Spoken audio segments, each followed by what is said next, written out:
Race to the White House. Learn more about each presidential candidate and their plans for the presidency. Plus, And we're blessed to be able to come out here and do this. And everybody should. It's your civic duty. lined up, Michigan residents head to the polls ahead of the election for early voting. Learn why this year is so much different. And coming up, I'll be breaking down your vote. It's all right here on the SBS-TV News Election Special.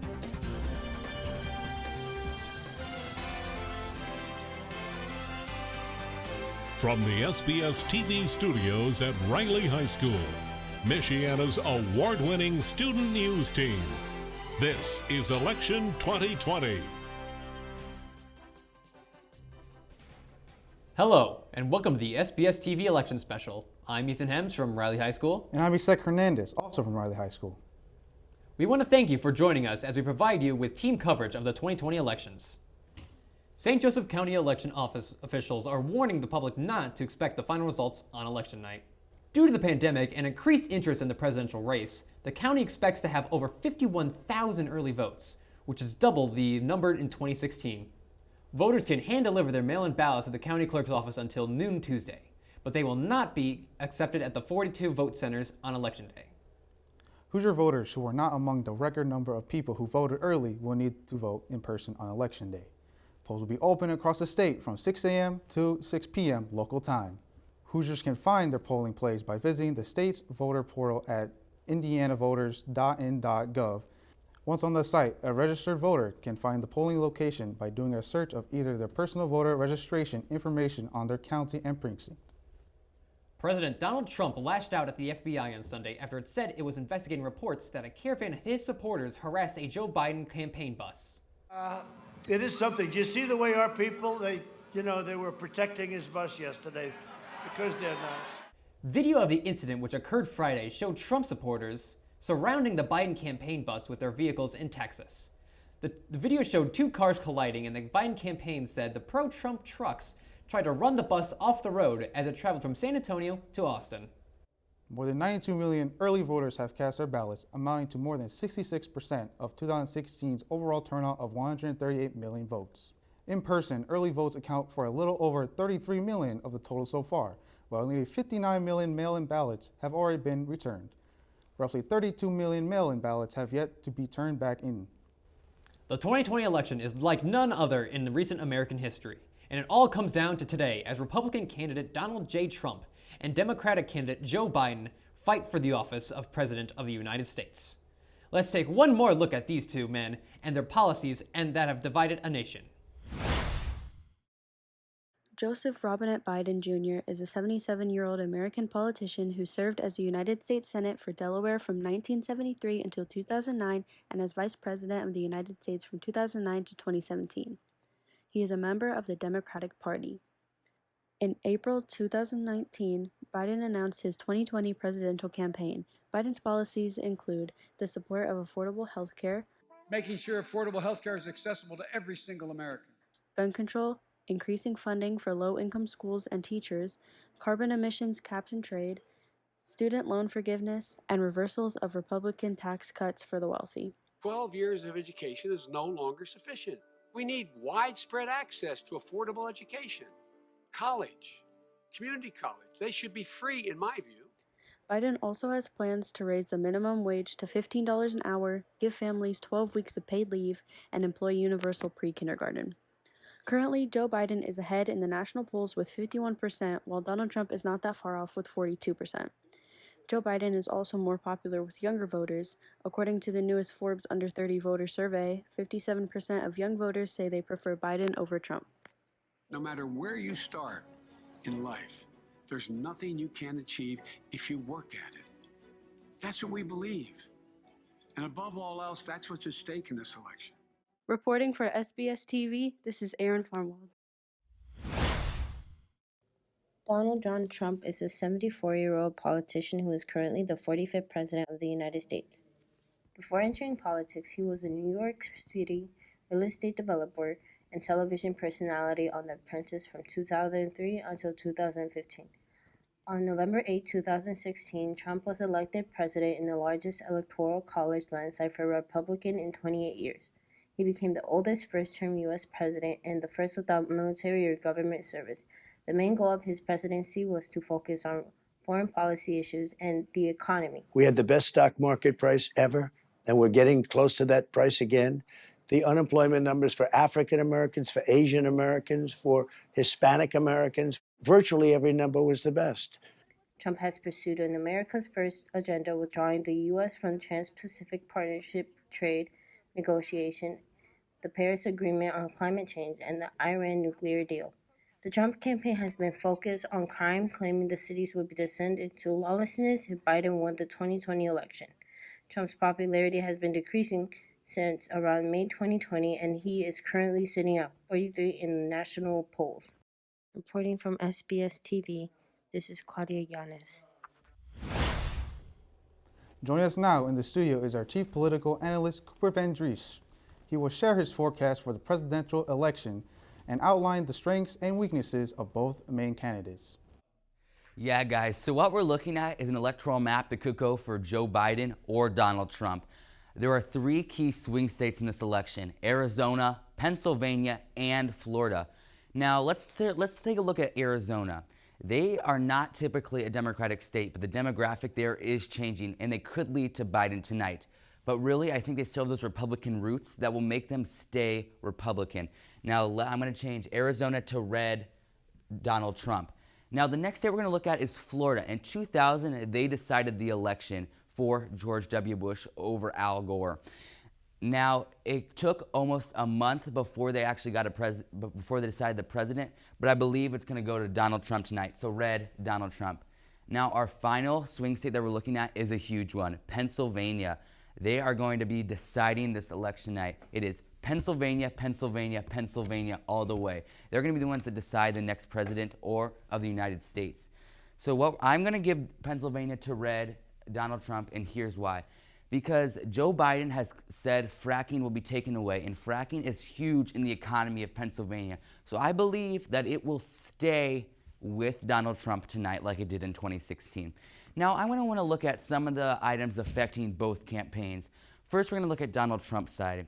One of the major things affecting his campaign is his COVID plan to action. We in the public have not really seen what his plan is, but that's why he's highly criticized. The head of his coronavirus task force is Vice President Mike Pence, which is an interesting pick considering that he didn't really have any previous knowledge of going into this coronavirus task force. And his top medical expert is Dr. Anthony Fauci, and the president has clashed with him over and over again. He says he supports him, but as we're getting down, it's becoming a war of words. Another thing affecting Donald Trump was his Leslie Stahl interview on 60 Minutes 2 weeks before the election. He stormed out of the interview after only 45 minutes, and that did not give voters a good view of how he's doing president. Someone that gets flustered easily, a lot of Americans don't want to see. But a positive for Trump is that a lot of Americans have already voted. People have been using mail-in ballots like these, so over 45 million people have already voted by the time that interview, so that really helped him. The final thing affecting Donald Trump are his taxes. The New York Times released a statement that said in 1 year he only paid $750 in taxes. Not $750,000, $750. Now, if these are correct, we're not really sure, but it did affect his campaign, and it has been asked at every debate and town hall that's been held since they've been released. Now, some things affecting Joe Biden's campaign, and number one would be his fracking issues, like I mentioned earlier. He hops back and forth. When his polls dropped, he said he supported it, but when his polls were high, he said he did not support fracking. So really, it's up to Pennsylvania if they believe him in that category. Another thing affecting him is his age. He's old, and he is an older gentleman, and he has had constant slip-ups during the campaign. And another thing that goes in that category is Kamala Harris. She has said that it will be a Harris administration along with Joe Biden. What that means, the public doesn't really know. Does that mean she's going to leave the administration, that he's going to be on the back burner? We'll just have to wait and see. The final thing affecting Joe Biden is Hunter Biden, his email scandal with Ukrainian officials. About 3 weeks ago, an article was released that showed Hunter Biden's emails with Ukrainian officials, and they mentioned a big guy who many people believe was Joe Biden. Now, people were questioning if these were real, but the person that leaked them has had interviews with the FBI. Now I have one final thing I want to go into. It's the debates in town halls. The first debate, moderated by Chris Wallace, was a disaster to the complete magnitude. It was not controlled. Donald Trump was interrupting Joe Biden, and Joe Biden did interrupt Donald Trump, but it just was not to a greater height. So, and then we had the second debate with the vice presidents was a lot more civil and calm, and we were able to hear what the vice presidents were gonna do the next 4 years. The third debate was canceled due to COVID-19 concerns, but there were 2 town halls, one on NBC moderated by Savannah Guthrie, and another one on ABC moderated by George Stephanopoulos.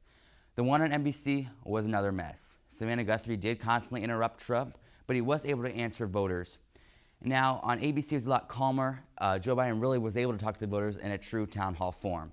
Now to the last debate. It was one of the best debates we've seen in recent history.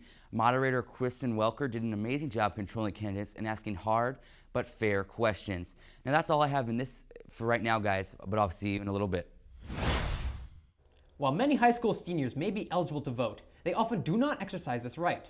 Riley High School government teacher Chris Jerkades says it is important for all students to be aware of how elections affect their lives.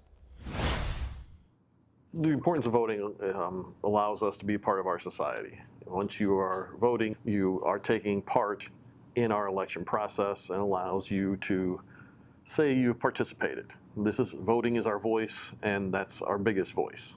As you know, Americans like to complain about the government. Voting allows you to be a part of the process, which allows you to also complain about the process. If you're not voting, then you shouldn't really be complaining because you chose not to be a part of it. Unfortunately, there really is no viable third option. There is no third person running, but there is a third option always. When you go to vote, there is a line for a write-in ballot. You can write in whatever name you want.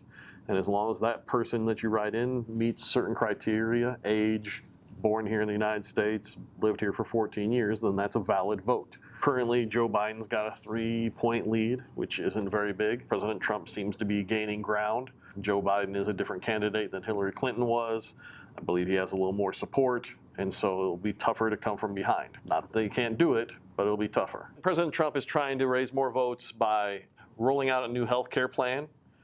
He wants to remove the Affordable Care Act and get a new health care plan in place of it. He hasn't said exactly what it is yet, so it's hard for people to vote for it just yet, unless they're voting on blind faith.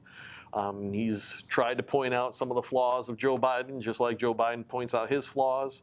Joe Biden also has a different type of health care plan, is really worried about COVID, has a plan to take care of it, he says. Again, he also hasn't given his whole plan, not a lot of details.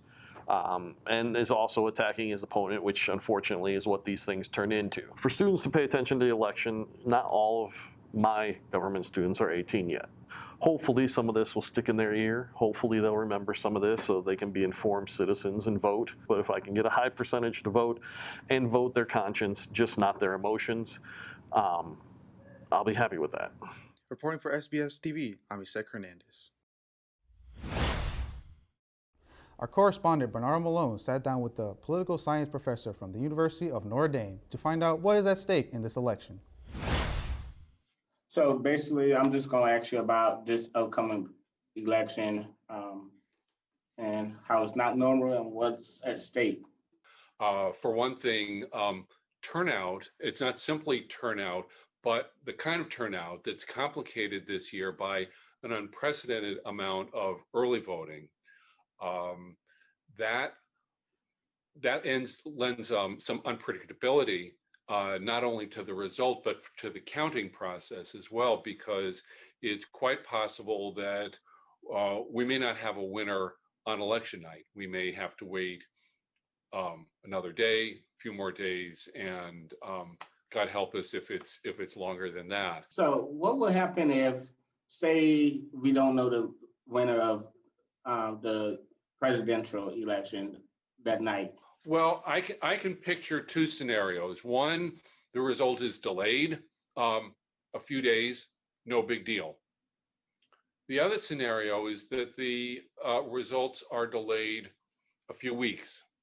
There's a window, it's called the safe harbor period, between the election and when states have to certify the election, have to certify the electors. They could say, in the interest of protecting the integrity of the vote and the will of the people, we have to step in because, again, this is just speculation. It's really a worst case scenario. Say we still don't know the results after a few months. There's still no results in by then. Who starts then at that point? Do he stay in office? Do he get out of office? No. If no candidate gets a majority in the Electoral College, and if some, so it could be some states aren't reporting or for whatever reason, it's not simply a plurality where you get more votes than your opponent. If you don't get a majority, what happens then is that the election goes to the House, the presidential election goes to the House of Representatives, and the vice presidential election goes to the Senate. Now, you might be thinking, oh, it goes to the House of Representatives, Democrats have a majority, the Democrats choose the president, but not so fast. This is in the Constitution. If the election goes to the House of Representatives, then each state gets one vote. And what would happen is that, like, okay, Indiana, instead of its regular number of electoral votes, gets one vote. Well, how is Indiana going to vote? Whichever party has the majority of representatives and senators, the state will vote that way. But the idea that that the person, let's say it's President Trump, refuses to accept the results of the election, you know, that's he can't like just stay there. But and Biden, like, if he refuses to accept the fact that he lost, can't just walk in, can't do that. So that's not really the risk. The risk is we don't have a clear winner. There's a long delay, and therefore there's action at the state level. There's action in the House and Senate. Let's head back over to Cooper, where he'll bring us breaking details on the elections happening in Indiana. Okay, so now we're going to take a look at the Indiana elections. So right here is Indiana's congressional 2nd district. That is where we are. It's between incumbent Republican Jackie Walorski and Democratic challenger Pat Hackett. Now what we're looking at here is Walorski is possibly going to go into her 5th term. Now what Walorski's campaign is doing is she's trying to cast Hackett as a friend of Nancy Pelosi, and how Pelosi is not going to help Hoosiers get the health care they need and get the things that they really need in their everyday life. Now Hackett, this is her 2nd time running. She ran in 2018 but was beat in the primary. And what Hackett is doing is trying to cast Walorski as a Washington outsider, how that she's disconnected from Hoosiers, how she's up in Washington, D.C., not connected to Hoosiers and voting on the way she feels and not how Hoosiers feel. Now, Walorski is likely to win this. The Democrats have not held this seat since 2012 when it was last held by Joe Donnelly. So although Hackett has given a good run, it is likely to go to Jackie Walorski tonight. Now we're going to look at the governor's race. There are 3 major party candidates. Incumbent Republican Eric Holcomb, Democratic challenger Woody Myers, and Libertarian challenger Donald Rainwater. Now, what opponents are using against Holcomb is his COVID plan. Like we saw with President Trump, his plan has been highly criticized, but we know more of Holcomb's plan. What a lot of people don't like about Holcomb's plan is that he's given up to each individual county on how they want to do things, and people say that he hasn't given good leadership. Myers is using that against him. He's saying that he will lead the state as one whole, and we'll get through this together. Now, we haven't really seen anything from Rainwater. He has only said that he will let people know his plan and that he will work with Hoosiers to make sure it gets done. Now, Holcomb is likely to win this election. He's up by double digits in the polls. The only thing that really has affected Rainwater is nothing. The thing that's affected Myers is Rainwater. Rainwater is taking possible voters away from Myers, so that has really affected his campaign for the governor of Indiana. Back to you guys. We have heard a lot about early voting this year. Marisha Brown breaks down the numbers and the reasons why Americans are turning out and how they are staying safe. With early voting already started in every state, some counties have seen record-breaking numbers of in-person voters. As of mid-afternoon Tuesday, a week before Election Day, 44,857 people had voted in St. Joseph County, 22,856 in person, and 22,001 by mail. Socially distanced lines aren't the only safety measures in play this election cycle. Plexiglass petitions between voters and poll workers, hand sanitizing stations, and curbside voting options are just some of the new sights voters may see while voting during a pandemic. Although the precautions may vary by state, there also may be limits on the number of voting machines at polling sites to avoid too many people being inside at one time. I'm Marisha Brown for Sbs-Tv. In downtown, South Bend long lines have circled the block for weeks at the St. Joseph County City Building. Dave Saleh spoke with some of the early voters who waited for several hours. Many people are here at the St. Joseph County Public Building where they are here to cast their vote ahead of the 2020 election, which is November 3rd. I think what's most important is the school board. There are 2 at-large members, and I think locally you can make a bigger impact on your elections, even more so than nationally, so that's important. You know, we're blessed to be able to come out here and do this. And everybody should. It's your civic duty. Nothing's going to change if we don't do it. You know, it's the first time we've done this. It's just that, you know, one more thing that you want to get accomplished. Despite early voting being popular and successful among local citizens, voters still had to follow COVID-19 guidelines to ensure a safe voting environment. It wasn't bad. Everybody stayed a distance. They had plenty of hand sanitizer. I think they did really well. I don't know. I think South Bend is actually going kind of in the right direction right now. I think with some of the police reforms and things are looking better. Reporting for Sbs-TV, I'm David Saleh. Let's join Cooper for our final update with his projections for how swing states may affect the presidential election. So guys, there are multiple key swing states other than just Arizona, Pennsylvania, and Florida. Iowa is also a key swing state. Each year it holds the Iowa caucuses to see who's leading the polls, but I really think there hasn't been enough showing that it's going to go to Democrat, so I think it's going to lean Republican tonight. Another state that I believe is going to lean Republican is Georgia. A lot of people believe that Georgia is going to go to Joe Biden, but really the way the demographics are there, it's going to stay with Trump. Last time I voted Democrat was in 1980 with its hometown president, Jimmy Carter, but I really think it's just going to stay with Trump once again. Another thing we're seeing, another swing state for Biden is Michigan, and I really think in 2016 they did vote for Trump, but again they changed. I think it's going to go Biden tonight, and that's the same with Wisconsin. They voted for Trump in 2016, but I think it is going to stay. I think it's going to stay with Joe Biden tonight. Now, what I want to look at is the Supreme Court. Over the past month, we heard about the nomination of South Bend, Indiana resident Amy Coney Barrett. She was announced in late September at a White House event that became a super spreader event for the COVID-19 virus. But what we saw is one of the fastest approvals for a Supreme Court justice of all time. She was approved in just about a month, and that was with a 52 to 48 vote. Every Democrat voted no, but every Republican except one, and that was Senator Susan Collins of Maine, voted yes. Now, this has flipped the Supreme Court to a magnificent proportion. The Republicans now have a 6-3 lead vote. Now, the Democrats are thinking about packing the court. There has not been a definite answer, but there have been a lot of assumptions, and we have not gotten a clear answer from Joe Biden or Kamala Harris. Now, people on the Democratic side are not fans of Coney Barrett.